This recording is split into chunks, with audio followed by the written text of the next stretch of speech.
ஏதாவது நல்ல நாள் வந்தால் குழந்தைங்களுக்கு அழகான ட்ரெஸ்ஸு போட்டு காட்டலாம், போட்டு பார்க்கலான்னு தான் ஆசைப்பட்டு இந்த மாதிரி பேஜஸில் ட்ரெஸ்ஸு வாங்குகிறோம்.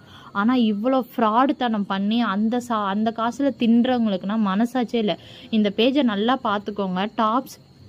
கிட்ஸ் டாப்ஸ் கலெக்ஷன், கிட்ஸ் ஹப்னு இருக்குது. ஆனால் இதில் நான் ஃபஸ்ட்டு 550 சொன்னாங்க ஒரு ட்ரெஸ்ஸு. சரி, ஃபஸ்ட்டு 550 ஒரு ட்ரெஸ்ஸு வாங்கி பார்ப்போன்னு வாங்கினேன்.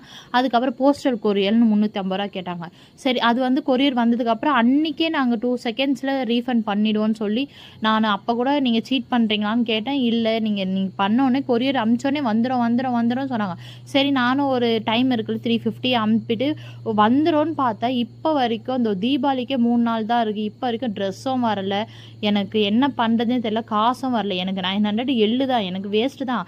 ஆனால் இந்த மாதிரி பேஜ்னா என்ன தான் பண்ணுறது, எப்படி ரிப்போர்ட் பண்ணுறது, யார்கிட்ட கம்ப்ளைண்ட் பண்ணுறதுனே எனக்கு தெரியலை.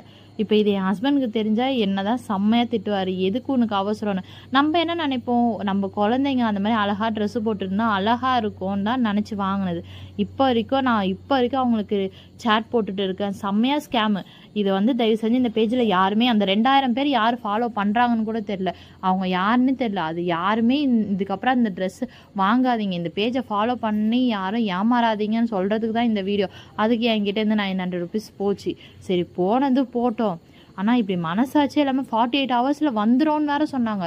அது 48 மணி நேரம் முடிஞ்சு இதோ இன்னைக்கு மணி 8 7 ஆகுது, 7 மணி ஆகுது. இப்போ வரைக்கும் எனக்கு அந்த காசே வரல. அது இருந்து தான் என் பொண்ணுக்கு இங்கேயே நான் எதனா ஒரு ட்ரெஸ்ஸு நல்லா எடுத்து போட்டிருப்பேன்.